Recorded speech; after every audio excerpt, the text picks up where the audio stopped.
So, okay, Thank you. guys, we're just going live. Sorry, we're a few minutes late. That's me, obviously. I thought that we were actually live, and we were not. And I'm telling you, these guys were already on fire. We had great conversation going, but we're just going to start fresh. We got fresh energy. We're all here. This is our first business casual Friday. So if you want to have a little fun, get some great tips about business and about just life, you're in the right spot. So we're glad you're here. Let us know where you're signing in from, what city, what state, what country. Give us a quick introduction about yourself in the chat because we're not going to have a chance to look at your profile. So feel free and share a little bit about yourself, why you're here, and let's have some fun.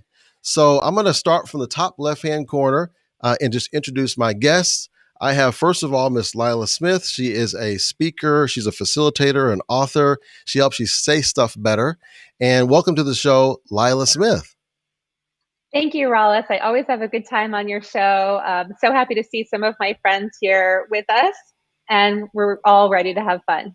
Awesome. Then I also have Miss Jennifer Kleinhenz. She is coming in from Illinois. She is a super connector. She's in the financial services arena, and she's going to share some great financial tips with us. She's from Healthcare Associates Credit Union. And welcome to the show, Miss Jennifer Kleinhenz.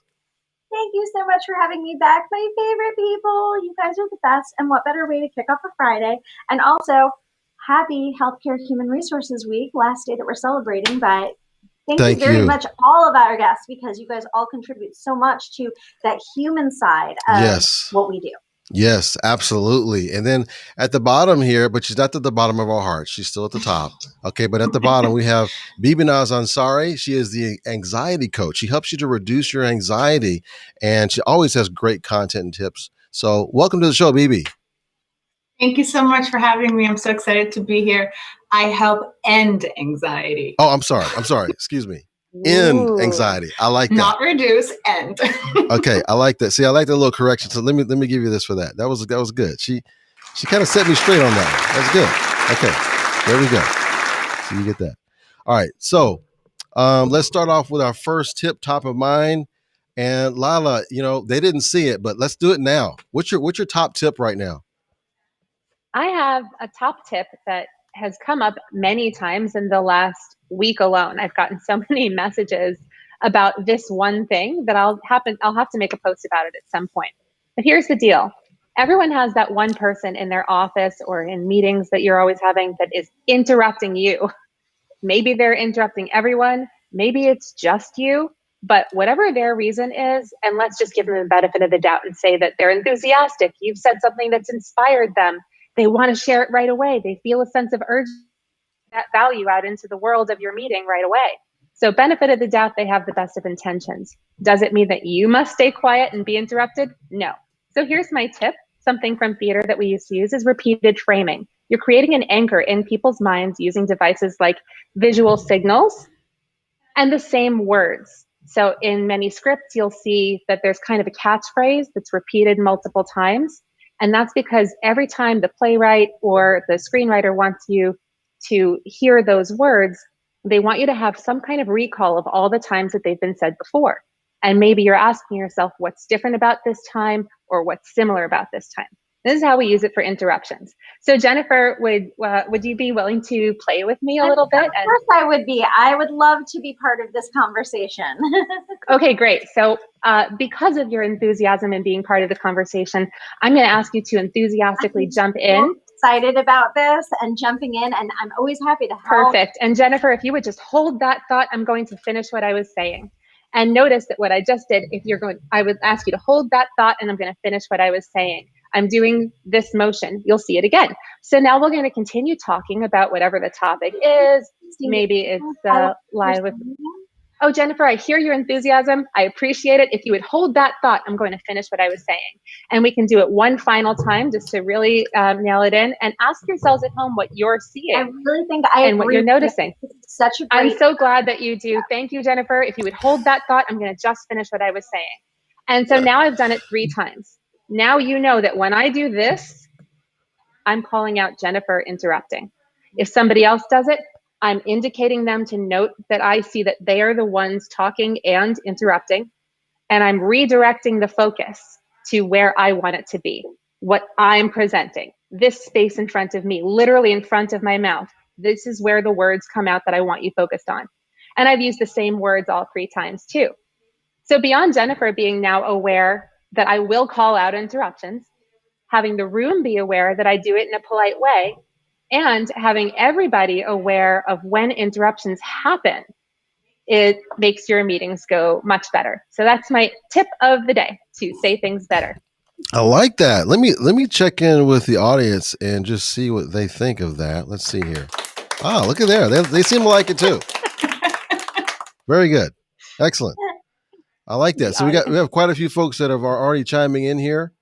Let me see. Let me look at some of the comments here for a second. We've got, of course, Joanne. She's here. Jonathan supporting us. Thank you. Munshi Abedar Raman. By the way, when you're coming in, let us know what city and state or country you're coming in from, and give us a brief introduction about yourself. And you know what else I'd like to know? What's your favorite breakfast? What's your absolute favorite breakfast that you love to have in the morning? Jennifer, what's your favorite breakfast? And I want your top tip, please. Oh, my favorite breakfast is like brunch and a brunch buffet with mimosas. Ooh, yeah. But that's not what I have in the morning. Okay, but what has to be on that buffet? What has to be on the menu for you to like it? Mimosas and fluffy pancakes or waffles. Oh, yes. I am a huge carb addict, so I love that. And then that whipped butter and like warm syrup and everything could be on that buffet. That's my love language right there. Thank you very much. Okay, what's your top tip? My top tip actually just kind of is something I'm learning to practice now too, especially with social distancing and everything. I try to make sure that we're thoughtful pause before you start speaking to know your audience. The way I communicate with my team members, like my marketing team, is going to be different than how I communicate with my business development team, different than how I communicate the same topic with my executive team or my boss, who's my CEO, or a client. So I think it's really important that you understand who your audience is and cater the conversation to how you think they would be most receptive to hearing things. I like that. I think that's really important, just to kind of know that person who's on the other side, because if you're sitting somebody down and you're having a conversation with them and they have preconceived notion in their mind. Has anybody ever gotten that message? Hey, come see me. From a boss or from a peer or somebody who's beneath your, in your organization that reports to you. I used to think, oh my gosh, what's going on? And you kind of obsess about it. But I think that really it's being able to set that intention, let them know, hey, you've been doing a really great job lately. You want to reassure people when you have those conversations. So it's knowing the audience and setting the tone. I like that. Okay. All right. So Bibi, what's your top tip right now? My top tip would be with anxiety. I think what I see that's very common now, it's the obsession with control. So I think a really good way to practice reducing that for yourself is getting it on paper. So if a scenario pops up, write the scenario that's happening or you're obsessing about at the top of the page, and on the left hand side write what you can control in this situation, and on the right hand side write what you can't. And so when it's on paper, it's so much easier to get it out of your mind and really see how much you're obsessing about the things you truly can't control. So when you see it on paper, you're able to recognize it and let it go, actually. So it works very well. I like that. And it's so good that Lila said I'm taking notes. So that's cool. That's very good. Those are great points. So what's your favorite breakfast? Oh, my favorite breakfast would be anything with cheese. Anything with cheese. I love cheese. Oh yeah. I like cheese on my scrambled eggs. Yeah. Cheese is good with anything. And I try not to eat cheese most of the time. Right. So I'm like, my favorite thing would be to have cheese. Yeah. Yeah, I love it. Okay, so Lila, I'm curious. What's your? I don't think I asked you. What's your favorite breakfast? Leftovers from dinner last night. Oh, that's. I usually good. Wake up. Yeah, like that's dinner original. is usually really good. Yeah. So I want to still have that experience. I want to continue what was good from yesterday, And usually I just want more of whatever it was. So if I have some leftovers in the morning, it also encourages me not to eat everything that's on my plate the night before. I can say, oh, I can have some of this, hair of the dog the next day. Yeah. A little bit more of that. Do I always do that? No. I'm usually like, all right, what do I have to do today? What kind of time do I have to eat? What do I have time to put in my body? Right. And I'll have a shake or something, or I'll do what I did today. I had a piece of bread and a piece of avocado. I don't even like smush them together. I was like, I need to eat something. Just have this. Do you find that because, or times when you work at home, that you end up just kind of rushing and eating something really quick versus when you're kind of out and about, you're actually thinking more about what I'm going to eat and where I'm going to eat and that sort of. Do you find that you have better breakfasts at home when you're working at home or when you're out and about or traveling somewhere? When do you have better breakfasts? I would love to hear from everybody about this. I have better breakfasts when I make it a priority. So whether that's at home or when I'm out, if I'm making my health and wellness a priority, I'm going to be having a healthy, well breakfast. And if it means that I'm not having breakfast and I'm intermittent fasting, then it doesn't matter where I am. The rules are the rules. Yeah. That's interesting that when I said better, you equated it to eating healthier in that way. Yeah. Or whenever I said better, I was thinking of something different. But I love that answer. I'm more likely to have like a donut for breakfast if I'm like out of my house where there are donuts. Okay. Yeah. What's your thought on that, Jennifer? What do you think? So it's kind of mixed. If I'm home in the morning and I'm like, I usually don't prioritize eating breakfast. So I'll grab something on the way into the office sometimes. And, I happen to know the nutritional content on, McDonald's and all those other things because I have a really good nutrition coach who really motivates me to know all of these things. She put together a little guide for me. Oh, nice. And especially with travel, like back when we could travel, we'd be traveling, we'd be on the road. It helps to when you're eating meals out, to know before you go, like do the whole, like, what am I going to order on this menu? Because I'm probably going to be doing a lot of the talking while person A across from me is looking at the menu. Yeah. So I try to be prepared. But I mean, it really just kind of comes down to like, you have to make a priority. I will tell you during COVID, like last year, I was not making it a priority and now I'm paying for it. But I am now making better choices and, really kind of sticking to something where it's like, you find that one thing that you like and you keep going. So like I found these silly frozen wheat breakfast wraps that are like egg and spinach and they're delightful and sodium's not bad and it's good. So I have one of those in the morning and then I have one of those at my desk for lunch. So helps with the caloric intake. So, okay. Hey, look, you know what? More power to you. I love it. That's good. Yeah. People will eat their feelings and we found that out the hard way last year. Okay, so that brings me to, I was going to ask Bibi a question about that because, having to do with feelings. Now, you can tell us do you feel that you eat better when you're at home or when you're out traveling? And then you can tell me about what you're hearing from just overall in your client base. Are they having issues with some of the isolation that's come from COVID and that, of course, playing into the feelings and that affecting maybe things like eating or worrying and that sort of thing? So for me, I eat really clean and healthy when I'm home. I think when I'm out, my willpower can be a little bit lower and there's more temptations.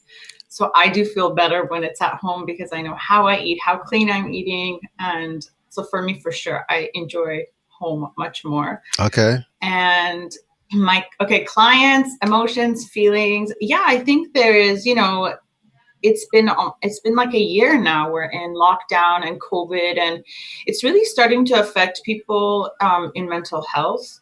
And because a lot of people are now having social anxiety, which they didn't have it before, but just now people who were extroverts are now kind of like, I can even say myself, I was a huge social butterfly, but even now for me going out or socializing, it's like, oh, really? Like, it's just like we're all getting kind of used to the new normal, which is not a good thing, right? So a lot of people are having now excessive worry about going out or lots of people having now OCD about germs and things, which they didn't have it before. So it is definitely having its effect, but it's good that people are getting help and making sure they're staying in a good level of mental health, because it's important.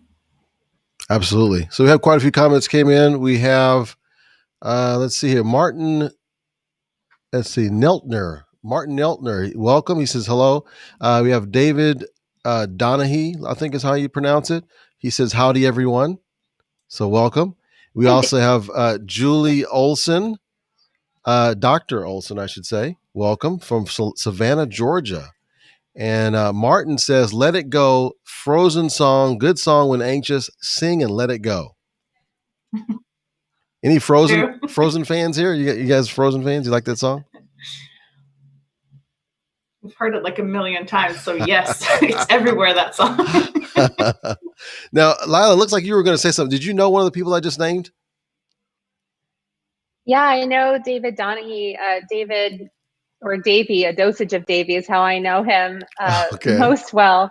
He comes to a lot of the live things that I do, whether that's on my own show or even Instagram Live, back when that was the only live thing that I had going. Right. He comes to a lot of my stuff. And so I've gotten to know him this way. Awesome. Okay. And then also Barry Hawthorne, he says hello as well. Hey, Barry. Yeah, Barry. So here's an interesting thing. Munchie Ramen, he says, how you help me to find a suitable job to anywhere. So one of the things I wanted to just talk about just for a moment is just making connections with people, because what with this platform in particular, as well as other social media platforms, have taught me is that they did have a much higher level of importance, I think, once COVID started, because we had some isolation there. We couldn't be with people physically. So it just gave us an alternate way to connect. And one of the things, and I want to applaud Munchie for what he's doing right now. He's on a live program. You're commenting on a live program. You're not just watching. So other people can see you besides me, that you're looking for a job. In this case, they can now look at your profile, see what your skills are. In fact, go ahead and tell us a little bit about you, what some of your skills are in the comments, if you don't mind, Munchie. But this is how you start to make those connections, right? Just like with myself and with Lila and with BB and Jennifer, we engage in each other's content quite a bit. So we kind of know what each other is thinking. We know what's kind of top of mind for each of us. We know what's important to each of us by what we post, which lets me know how I can, of course, respond back to you, or things that I want to offer you or show you or share with you. I know I'm kind of hitting something that you might like. So I think that, with social media, it's less about, especially on LinkedIn, I'm going to talk particularly, it's less about just, okay, I want to make that connection, that direct connection, and that's it. Let me send a direct message and pitch them something. That's not bad. Those are all good things. But I think there's a lot of value. I'm seeing more and more value in actually looking to see what people are thinking, what are they posting about, what are they commenting on, what are they liking, to kind of get them to know them a little bit better, what makes them tick. So what do y'all, any thoughts you guys have on that? Does that resonate with either of you? Yeah, I think LinkedIn has been really great for me. I mean, it's exactly, there's one side of it about people who pitch and selling and all that, and that's fine. But I think it's such a great space for growth, for meeting new people, for new opportunities. It's amazing, and it's what's really nice about this platform is that everybody wants to help one another, which is really nice. No one feels intimidated or threatened by someone who does the same profession as them. Everybody really wants to help and see each other grow, which I love about LinkedIn. Yes, that's awesome. Love that. And then, another thing too that came to mind is whenever folks approach recruiters, they think that recruiters help them to find jobs. And I think in some cases they do, but in a lot of cases, the recruiters, they usually work for an organization that they're working for. And that organization says, we want these specific types of people with this specific types of skills. And so they're tasked to go look for that. If they're a third party agency, it's a similar feel. They call this company who says they have a need. They give them specific skills, specific experience they're looking for, and the recruiter has to go get that. Most recruiters that I've met, they're not really wired to help you per se find a job. They're there to basically see if you match their skills that their employers are looking for. And if you're a match, great, let's talk. If you're not a match, let's keep talking. Maybe we'll have a conversation in the future, but it's not going to work for the moment. So I'm curious, what's been y'all's experience overall, just in your lifetime, with recruiters in general? Maybe you can start off, Lila. What's been your experience with recruiters? I've had amazing experiences with recruiters, almost exclusively, especially at JBC Style in New York City, back when I was working in e-commerce in the fashion industry. I think that what I really liked about them, and also some other fantastic recruiters, is that they are really focused on knowing as much about you as they can so that they know when you'll be right for something, even if it's not the very thing they're working on now.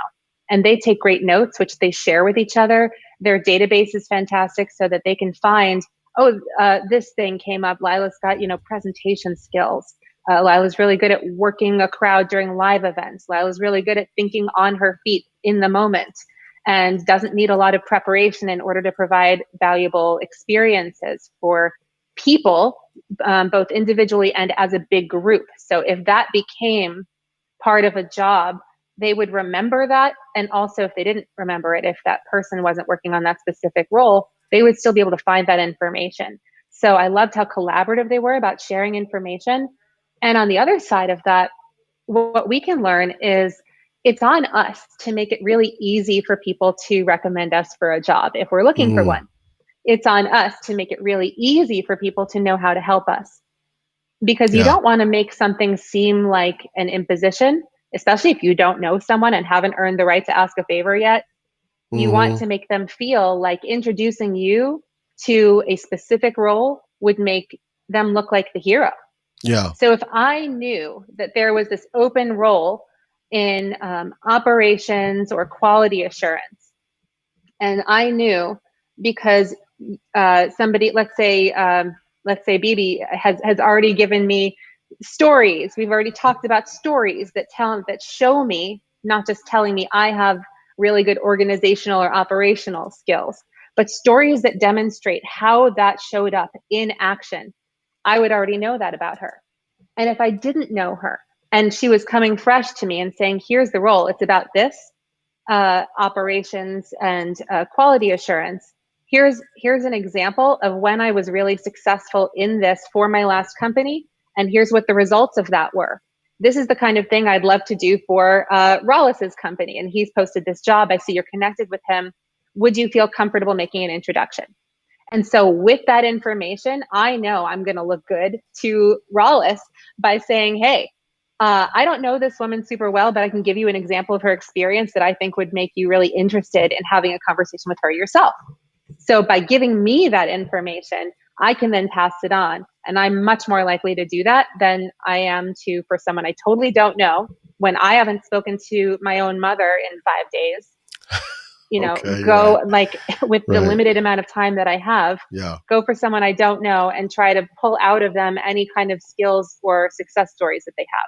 You have to come with that yourself. That's a great tip. So I hope, Mr. Rahman, I hope you got that. I hope that helped you a little bit. That was great. That was great tips there. Now, Jennifer, you've been such a great connector. Every time I've interacted with you, you're always thinking about how to connect other people together, which I think is high value. Does that just come naturally for you? Do you sit and think about it ahead of time, how you connect people? And what would make you want to help someone to want to connect them with someone? What are some of the things you look for? So I'm a big believer in treat people the way you want to be treated. So I almost always, even in interacting with complete strangers, like how you and I met. We met at an ASHRA conference. We were able to connect because he came over and we were talking at my booth, and we connected on LinkedIn. We've kind of been in the same circles, but really kind of being able to say, how do we share success? Because the way I approach success is that it's not me against you. It's all of us together. We should all be successful. God has blessed me enough to be where I am, how I am right now. And my job is to get as many people up here as possible. It is so important that we treat each other well and we treat each other with respect. But with that being said, when we kind of touch into places, it's really important to make that human connection. If I get a LinkedIn connection with somebody who maybe has a couple of connections, but they don't put a note in, I usually won't accept their information unless I know them. even if it's a salesperson and they're trying to pitch me and they take the time and the effort to introduce themselves in that little add a note section, I'll take the time to say, hey, thanks for introducing yourself. I don't think that it's a good fit right now, but I will retain your information for later. So it really is, my relationship is, I treat everybody as, how can I bring value and enrich your life? And that's just personal as well as professional. I want to bring value. I want you to find the benefit, because it's so important that we all love what we do, and we all aren't, we have to be passionate about the things that we have while we have them. So I think it's really important that we take the time to appreciate that and say, how do I help this person? It really just comes from that mindset of putting yourself in the other person's shoes and knowing the audience. Is this person coming to me because they need help? Are they desperate? Are they trying to fill a quota? I'm always trying to bring the value and say, hey, this is what here's what I can do for you. And with recruiters, sometimes they'll reach out to me and I'll be like, did you even see my role? Right. But I'll shoot them a message and say, hey, and I try to end all of my, emails with, if I can be of service to you, please let me know. If I can introduce you to somebody, please let me know. And as long as that person that I have the relationship with is trustworthy and honest, and they represent the same type of, credentials that I expect for, people who are both in my personal life and in my professional life, I have no problem making that introduction. Because one thing you don't want to do is risk your own reputation by putting somebody who you're not 100% sure of would do the same for you, or if you're not qualified, have that hard conversation, say, yeah, my company is hiring, but I really don't know if you'd be a good fit at this time. Maybe I can help you with X, Y, and Z. So never have that no, always have that kind of soft no, but really just set the expectations. So let me ask this, Jennifer. So you said if they ask to connect with you and they don't customize the request, they just kind of send it the normal way. What if it was somebody who you didn't know personally, but they had vibed with your content, like they had been liking and commenting on stuff that you had done over the past week or so before that pretty consistently? Would you be more likely to accept that person's request even if they didn't customize it, or would they still need to customize it for you? I'm curious. They should still customize it, in my opinion, but I would absolutely, at that point, I know them from a electronic means. It's really funny, like we have all of these different relationships now. There's a meme, like I'm best friends with like 25 people who have never met, but I love them because I love the content they're putting out there and creating, So I think that there's different levels. It's not like where if you look at somebody and say, we know each other professionally, like there are people who travel in the same circles, like with you and I, incredibly, respected professional for you. Like, you have a reputation in the industry, and I think it was important for us to be able to connect and make it value to you. You want to make sure that you're just like you're providing value to them, that they're able to help provide value to you. And sometimes that's their relationship, sometimes it's their knowledge. And you really want to make sure that, and sometimes it's what you can teach them or what they can teach you. So it's so many different ways, but as long as there's interaction, it's the people who come out of the blue. I've never seen you before. I got one person or no people in contact with you that I'm just like, you're a creeper. I don't think I'm going to accept your invitation. Right. Okay. Not enough context for you. Okay. So I have a question here for you, Bibi, and I want all of you guys to answer, but I'll let you start off, Bibi, with this. And those in the comments, I want you to answer the same thing. So almost everyone can recall a missed photo opportunity because he or she did not have a camera or access to a camera. What moment above all others do you wish you could have caught on film? And while you think about that, I'm just going to quickly just look at the comments while you're thinking about it and let me know when you're ready. Otherwise, I'll read a comment or two. Okay, so I'll give you a second to think about that. Okay, I'm going through here. We have quite a few comments while we're talking. Okay, so David says you can build some really good relationships on this platform. I agree. A lot of folks here like to help out. Yes, I agree with you, David. And Mr. Rahman here, Munchie, he says, so many people can't get a chance to show his or her ability due to a good platform. He also so I need a chance to show my ability or my talent. Well, you know what, Munchie, how about this? Start writing make some posts. I haven't looked at your profile yet, but start making some posts so people do know about you, and comment and interact with other people's content, Because what'll happen is when you comment on other people's stuff, it'll show that you commented on that, and then their network will begin to see you as well. So you start expanding out your network the more you comment on other people's posts. And then the next time you post something, they're more likely to see your post because the folks who you commented on will probably comment like back on your stuff. And then that also increases more of your engagement. So try that and see how that works for you so that people can get a chance, like you said, to see your abilities and your talents. Chris, he has something. But before I read Chris, have you already thought of something, BB? Yeah, I think it would be in my childhood. I wish there was like more photos. I kind of envy nowadays because there's so many photos and videos of babies growing up because it's just so accessible and easy. Whereas like back in the day when I was born, it wasn't that easy, you know? Right. So I do wish there were more photos and videos from when I was really young. I like it. That's a good one. Okay, so before I read that next comment, Lila or Jennifer, did you want to chime in with a missed photo opportunity which you wish we had an opportunity to have a photo of? I have so many, and Okay. I really have gotten in my own way. I've asked people not to take photos. I've asked people not to take videos of so many times that I was speaking.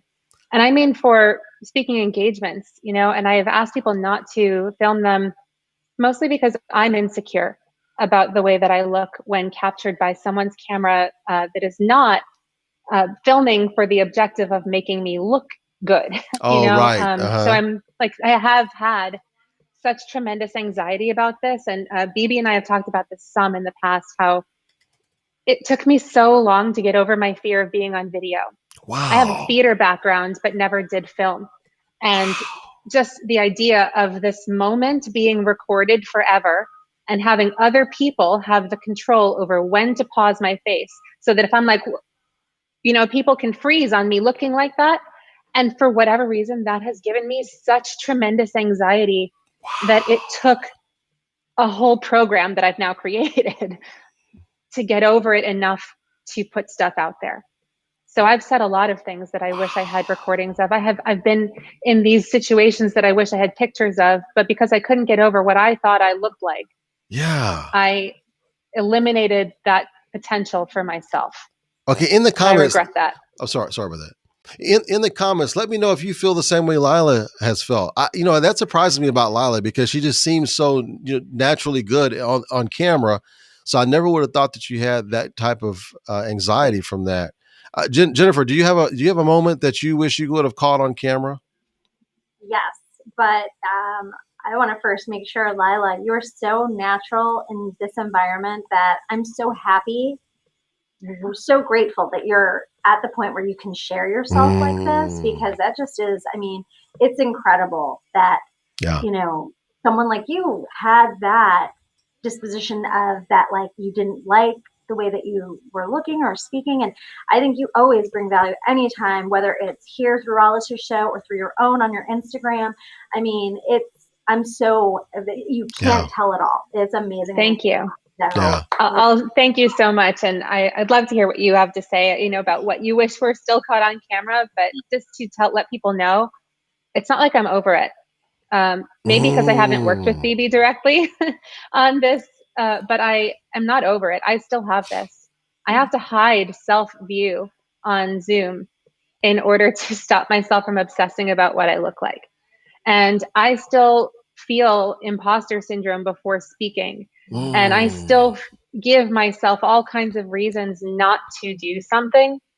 I just am not willing to let that stuff win.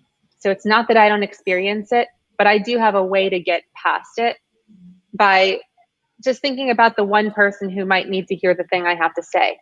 And then asking myself, really, is fair for me to be like, oh no, my hair looks like this. No one's going to take me seriously as I give them the information that might change their life. I thank you for helping to overcome that you have to deal with every single day. That's incredible. That is so, and that imposter syndrome, I think it's especially for women. Sorry, Rollis.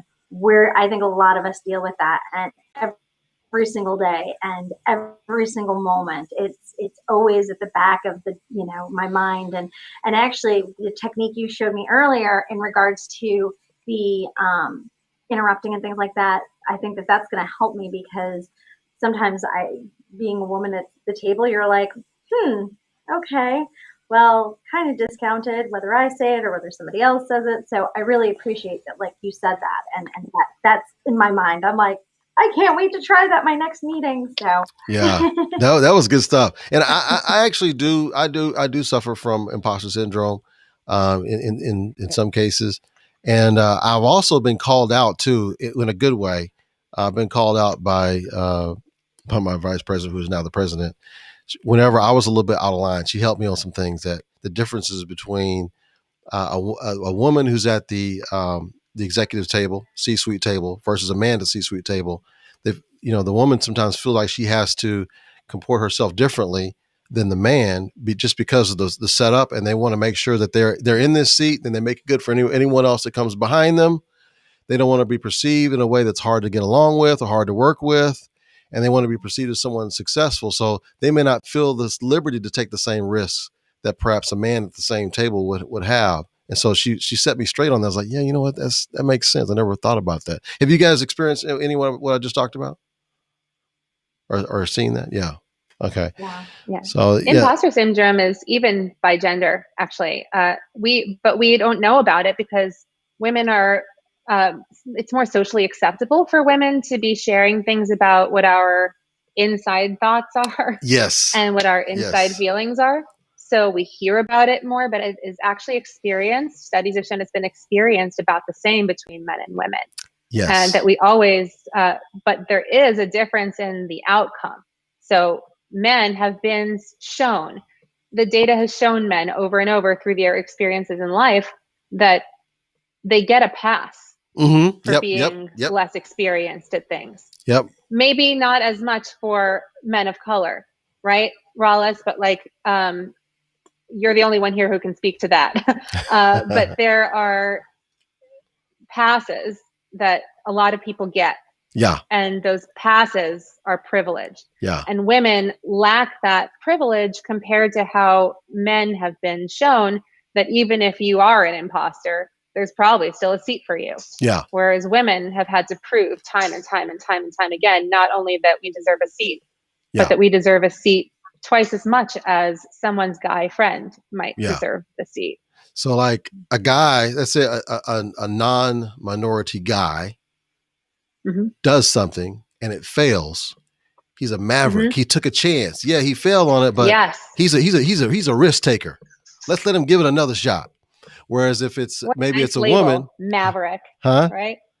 What a nice label. Yeah. What a nice name for it, maverick. Whereas maybe if it's possibly if it's a male of color or a female of either race, it's like, oh well, he's just not that good at it. Maybe he's out of his league.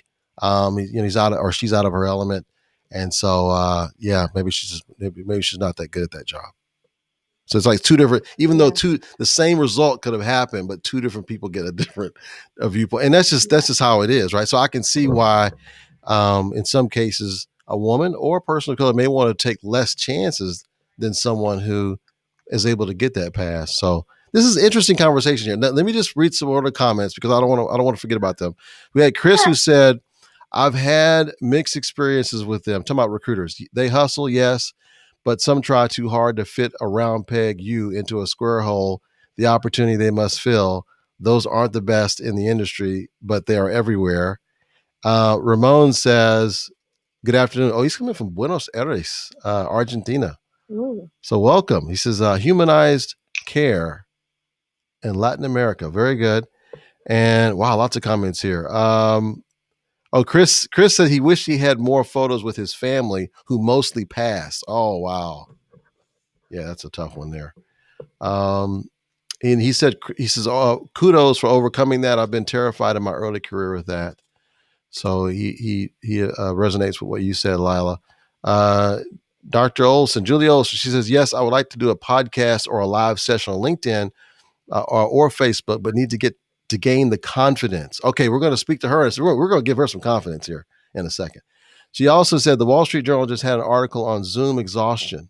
One of the reasons people get exhausted is watching themselves and the negative self-talk And the last comment I have right now, she says, thanks all. At 71, I'm still active and looking for healthcare opportunity. 40 years of experience. That's awesome.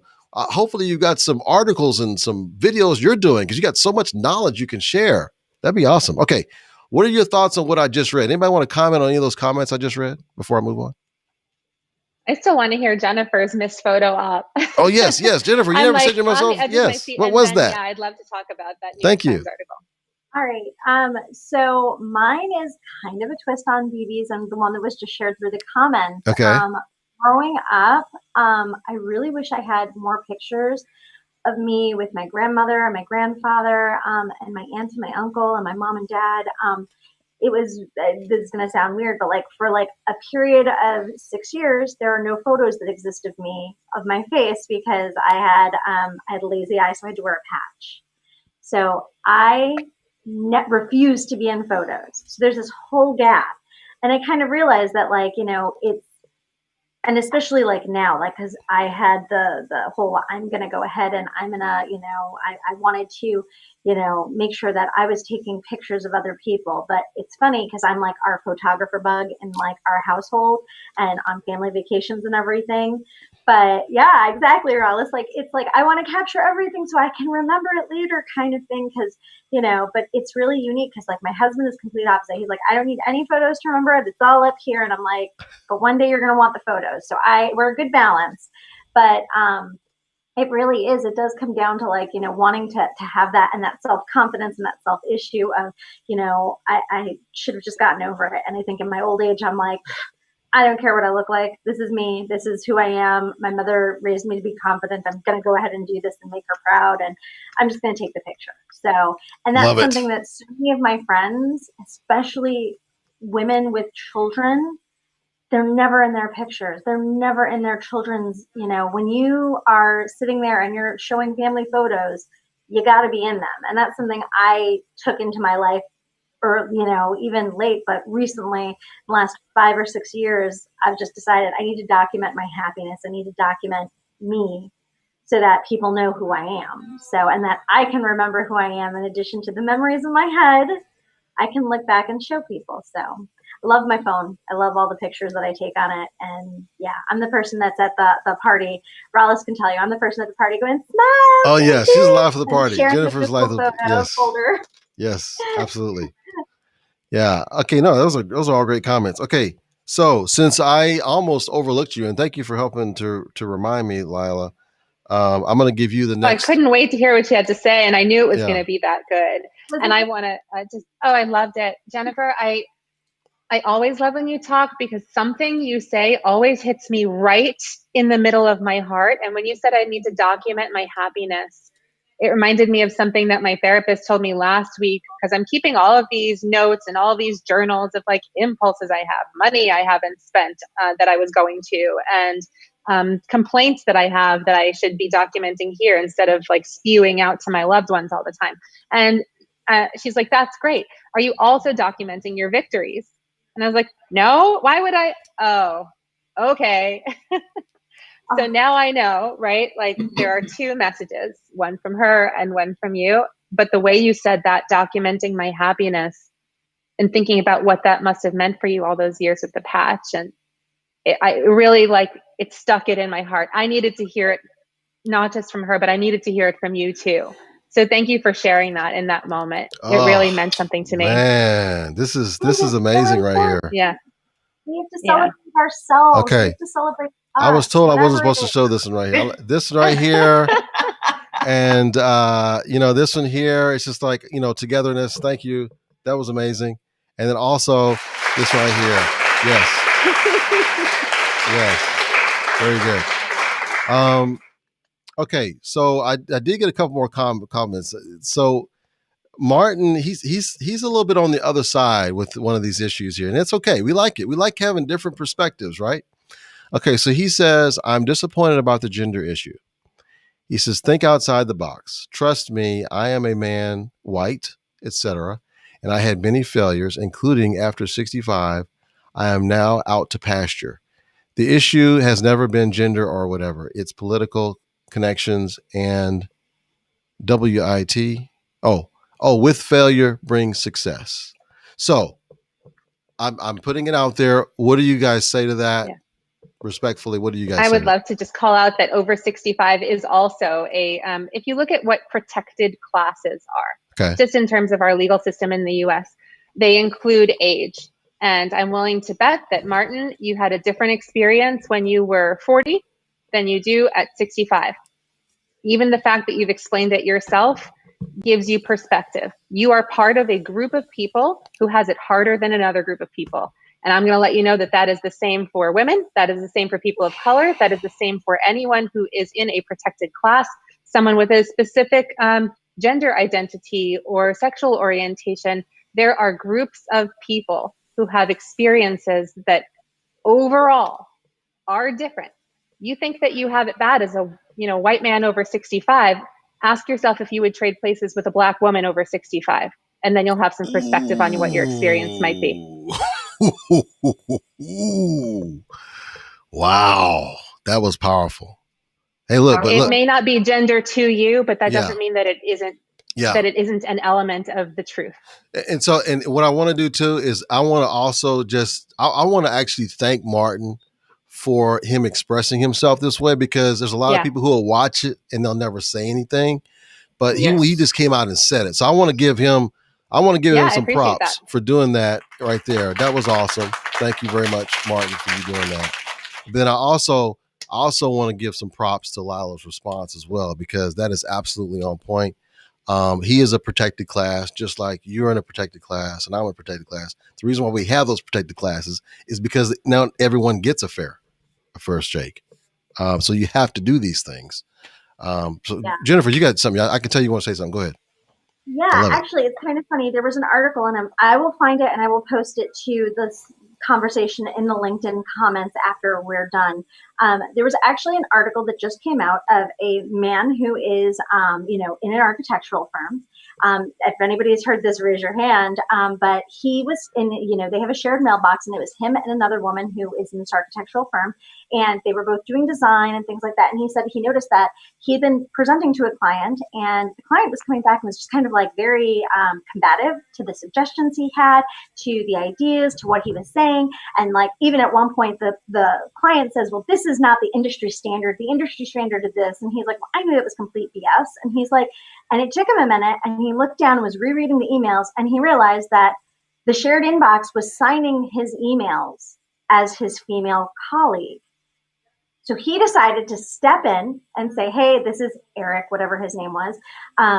I'm going to take it over from here. And he presented the exact same ideas to the exact same client, and they were well received. He was praised. So he and his female counterpart decided that for a week, they were going to swap out. She was going to send all of the emails from his email account, and he was going to send all of his signing her name. And he said that he learned, he's like, this was a piece of humble pie for me, because I understood and I learned that it is not necessarily that in his mind, he had this idea that she was just not as productive as him. And he's like, it's not that she wasn't as productive as me. It's that I came into the situation and I already had their respect, while she was coming into the situation and she had to earn their respect. So this is something that affects everyone. And him having that moment of clarity and saying, whoa, I think that that's kind of where it comes from. Yeah. And I think that there are so many people who won't even get the opportunity because of the name on their resume. There have been studies that say that people who submit resumes that have an ethnic first name versus people who submit a resume that do not have a more Caucasian sounding name are more likely to get a call back, even if it's the same exact content on it, because of the perceived and unconscious biases that we all have as a Hispanic female. I know I have unconscious, these subconscious biases that have been ingrained in me through society, through my family, through everything. So that's where we have to step up together and become better and do more for each other and care about each other. So that way we make sure everyone that needs to be at the table is at that table. Ooh, go ahead, Jennifer. Go ahead. I'm hearing you. That's good. Okay. So one of the things that you made me think about too is that because what he's talking about is ageism, right? He feel like he's basically a victim of ageism, or been on the other side of ageism. In technology, it's even worse. I think I heard it's like 50 years old. Once you hit like 50, they're just like, we don't think you can add as much value here. And they have a hard time finding a new job, even though for 50. I've heard that several times from people who I'm close to that are in the IT world. So, ageism, it doesn't matter if you're white, black, whatever. Once you hit over 50 years old, there's like a doubt that you're still relevant in tech. That's whether you see it in an article or not. I'm just telling you, amongst people who are in the profession, that's what starts to happen. So it's personal brand really helps with that, right? What's that? This is something personal brand really helps with Yeah. that. I have a client who himself is a white man over 55 and has found a new opportunity that came to him because of his personal brand, because of his presence online, hosting a podcast in the tech world, having been at one of like the Fortune 10 companies, for technology for 20 years, still found something new. That's awesome. And I know that it's possible. And I don't mean to say that these obstacles for all of us have to end our potential. Right. These are just things that we deal with in addition to making the case. Exactly. I've never been paid less than a man because I've always advocated for my value, but I knew to do that. I had examples of that. Okay. I've always been paid at the top range for whatever I've done, partly because I'm only doing work that I'm really good at, really qualified at, and I go and I learn and I make sure I have all the skills. I make sure I know and can speak to whatever's up and coming and on the current topic. But I have always had to advocate for myself and say, if you want me, this is what it costs. Yeah.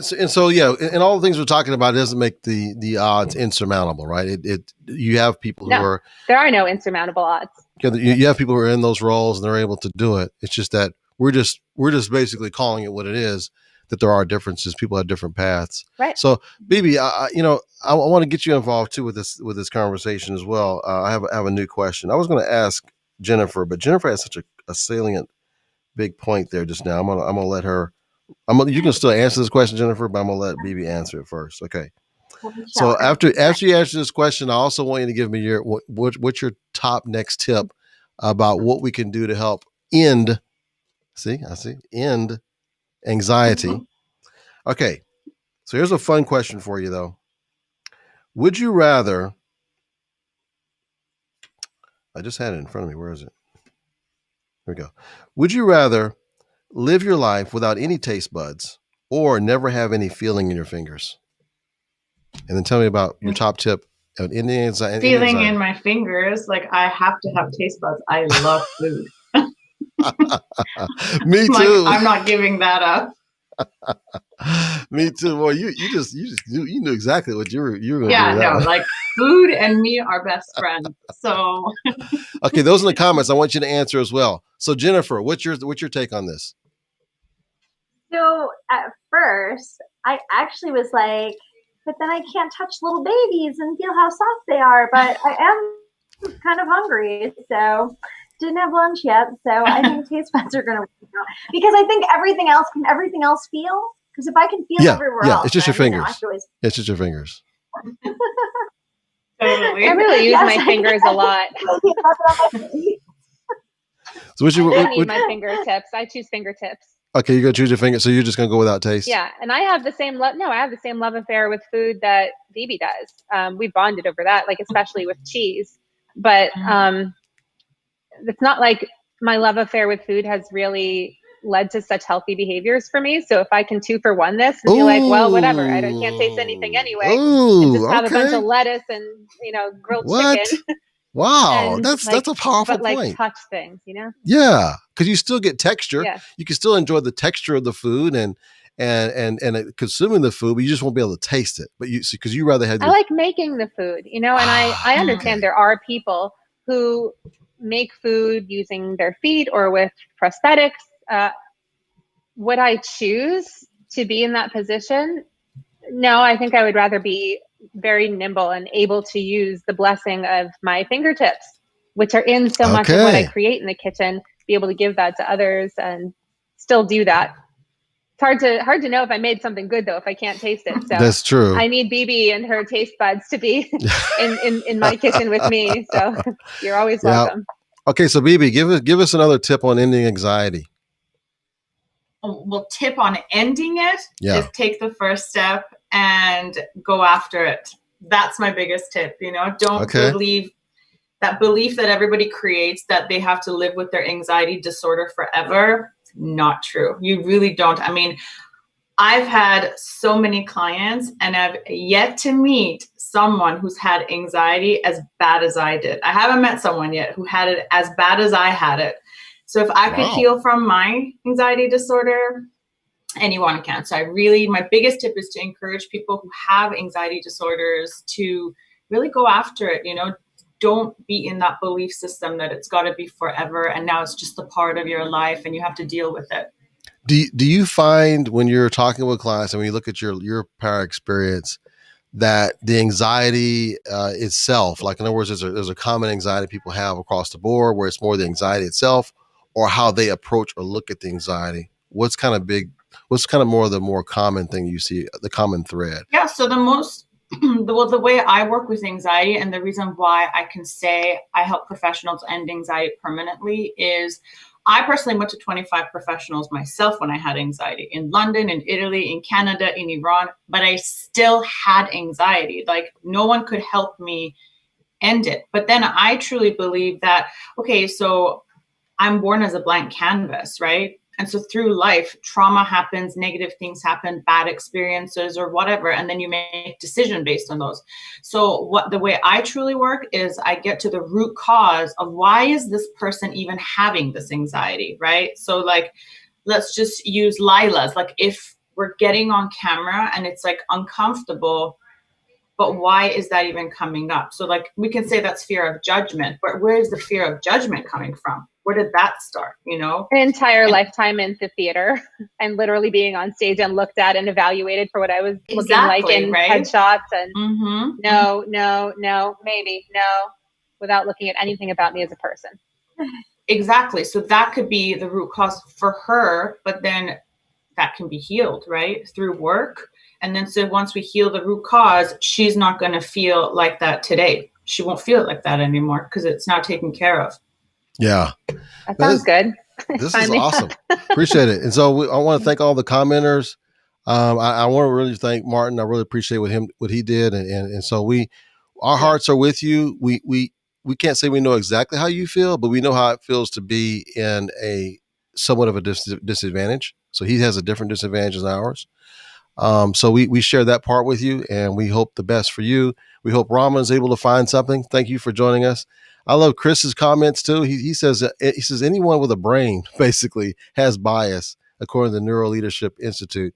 The brain is to get a better understanding of how we can continue to improve our show. So yeah, thank you it skipped on me. I'm sorry, I read two comments separately. Oh yeah, we must learn to ID it and mitigate when it creates inequity and other problems. So thank you for that, Chris. Thank you for all your comments today. Hope you guys had a great time. I had a great. Did you have a great time? Did you like it? Did you enjoy it? Always. Okay. Always a great time with you. Awesome. Okay, great. Well, you guys were awesome today. The commenters were awesome. Who knows? Maybe we'll do this again. This is just an experiment, so we'll see. If I invite you back, would you guys want to do this again? Absolutely. Yes, absolutely. Okay. Yeah. Well, that's good enough for me. I know you guys got to run. Thank you for your time. Appreciate your extra time today. Guys in the comments, thank you for watching today. Have a great rest of the day, everyone. Bye. Thank you.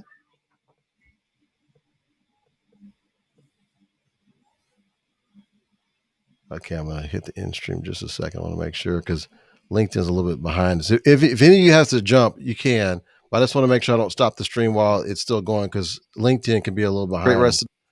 Okay, I think we got it now. Let's see here.